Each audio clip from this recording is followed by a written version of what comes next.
Hello అండి. అందరూ ఎలా ఉన్నారు? నేను బాగున్నాను. మీ సపోర్ట్ ఉంటే ఇంకా బావుంటాను. మా ఊరిలో ప్రతి శుక్రవారం సంతయితే అవుతది. ఆ సంత ఇదేనండి. మా సంతకి చాలా ఫ్రెష్ ఆకుకూరలైతే వస్తాయి.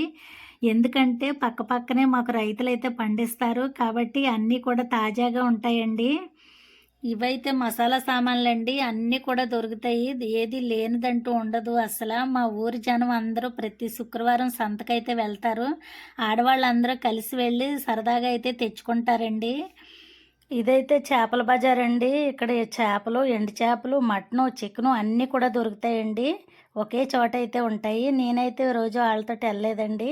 మా ఆయన బండి మీద అయితే వెళ్ళాను. వచ్చే దారిలో అయితే చూడండి ఇది పారం గడ్డి చాలా పచ్చగా ఉంది కదా! ఈ గడ్డి గేదెలు బాగా ఇష్టంగా తింటాయండి. ఈ ప్రకృతి ప్రసాదించిన పచ్చదనం కదా! ఇది చూడండి చాలా పచ్చగా అయితే అనిపిచ్చింది. నేనైతే చాలా ఆనందపడ్డానండి. అందుకని వీడియో కూడా తీశాను. మీరు కూడా చూస్తారని. ఆనందం అనేది అందరికీ ఒకటే కదండీ! ఇక్కడైతే చూడండి గేదెలు, కొంగలు ఎంత బాగా మేస్తున్నాయో. మనుషులు కూడా ఇంత స్నేహంగా అయితే ఉండరేమోండి. పక్షులు, జంతువులు చాలా స్నేహంగా అయితే ఉంటాయి. మనుషులలోనే అన్నీ ఉంటాయండి. కుళ్ళుతనం, స్వార్థం, ఈర్ష్య అన్నీ మనుషులకే ఉంటాయండి. జంతువులకైతే అవేవి ఉండవు.